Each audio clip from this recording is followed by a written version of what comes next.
welcome to this year's first edition of WorldView. And I'm Sophie. Our first story comes from the Middle East. President Obama has asked the people at embassies in Tunisia and Sudan to leave and not travel in those countries. This request was made because Muslim mobs are attacking U.S. embassies. The uproar has been caused by an anti-Muslim video made by an American and shown on YouTube. Leaders in the Middle Eastern countries are trying to calm their citizens and prevent further violence. One U.S. ambassador and 3 other Americans have been killed in Libya, and Al-Qaeda has said this was a shining example to follow. To help ease the tension caused by the response to the video mocking Muhammad, the Catholic Pope Benedict XVI traveled to Beirut, the Lebanese capital. While there, he hoped to set an example to Christians in the Middle East to be mediators for peace, and Muslims hoped that he could bring calm to the area. The Pope hopes that democratic governments and religious freedom might follow in the revolutions in the Middle East over the past 2 years. The Prime Minister of Israel stated on Sunday that Iran is 6 to 7 months away from being able to build a nuclear bomb. He has urged President Obama to set a red line for Iran to reduce the possibility of attacks.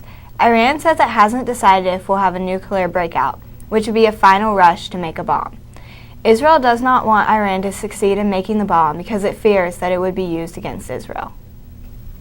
In recent days, Afghan police and the people posing as Afghan police officers have attacked and killed numerous American soldiers. On Friday night, 15 Afghans disguised in American Army uniforms destroyed 6 fighter jets and killed 9 U.S. soldiers.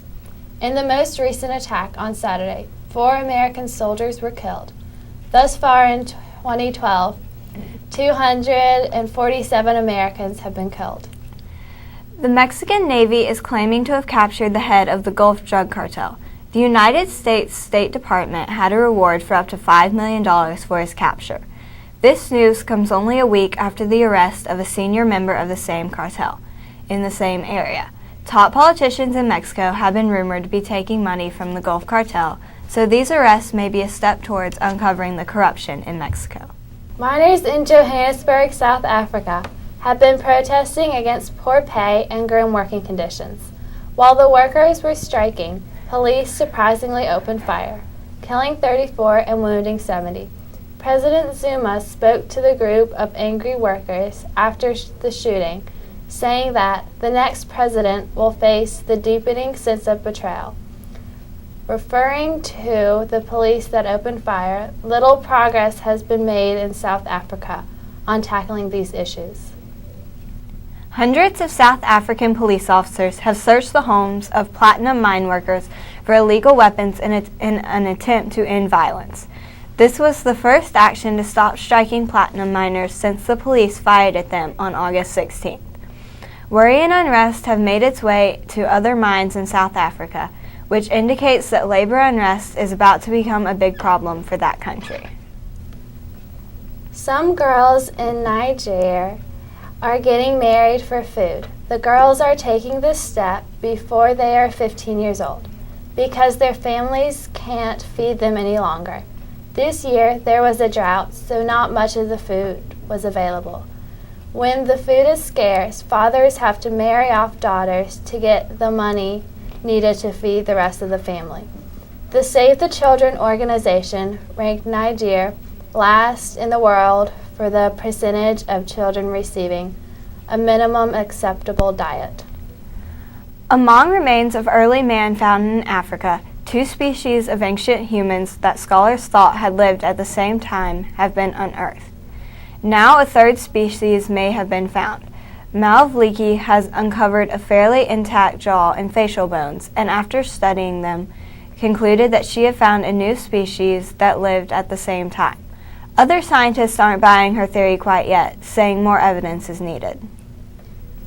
In Sweden, a doctor has created a new windpipe for a patient using only plastic and the patient's own cells. He was able to fill the plastics with stem cells, cells that can be transformed into specific tissue. This method is called tissue engineering. While the operation was successful, There is still a very long way to go to make the operation less complex and less costly. Emma has our school service news. Hi guys, it's Emma here with your upcoming school service opportunities. Thanks to all of you who came out to volunteer at the Back to School Bash. Remember to get your service forms in by the end of today. Don't forget the opportunity to line judge at home volleyball games to get a head start on your service hours. The next homecoming game is for JV volleyball at 4 o'clock on Monday, the 24th. And on Saturday, October 13th at 9 a.m., the annual Mackefeller Donut Run will take place beginning at Reynolds High School. Keep an ear out for 9th grade service projects coming soon, such as Project Pencils, Special Time with Special Children, Red Ribbon Awareness Garden, The Welcome Table, and Assassinate Poverty Part 1. These service learning opportunities can be found on the Summit webpage under Inside Summit and then go under Service Learning. Hope to see you all at these service projects. Now here's Dylan with the sports news. Thanks, Emma. On Tuesday, all of the Eagles sporting events were canceled due to the rain and the wet fields, which would have been torn up by cleats. It's also not safe to play on slippery grass or courts. However, girls tennis, co-ed cross country, junior varsity volleyball, boys JV soccer, and varsity girls volleyball played yesterday, except for girls tennis at Wake Forest. All the teams traveled to away games. Today, both field hockey teams played home against Charlotte Country Day. Also, varsity soccer has a home game against Salem Baptist. So come out and support your Summit Eagles, and good luck to all of our great athletes. And Jacob has this week's editorial. Thanks, Dylan. Many people were surprised with the images that were shown in the French tabloid company Closer this past week. The magazine company has been including pictures of Princess Kate Middleton sunbathing during a vacation with Prince William in France this past week. These pictures were snapped with a very powerful telephoto lens, so the photographer was never actually trespassing onto their property. The royal family filed a lawsuit against the French tabloid company for taking these invasive photographs. They feel that the act was an invasion of their privacy since their couple was staying in a private chateau in France. The laws involving journalists and photographers' rights are much more strict in France than in England and the United States. It came to no surprise, therefore, that just days ago, the royal family won the lawsuit against Closer magazine. As a result of the tabloid company was forced to give all the remaining digital copies of the pictures, give them away.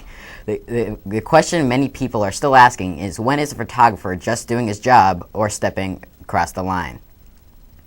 Many people are remembering when Princess Diana was chased by paparazzi in Paris in 1997.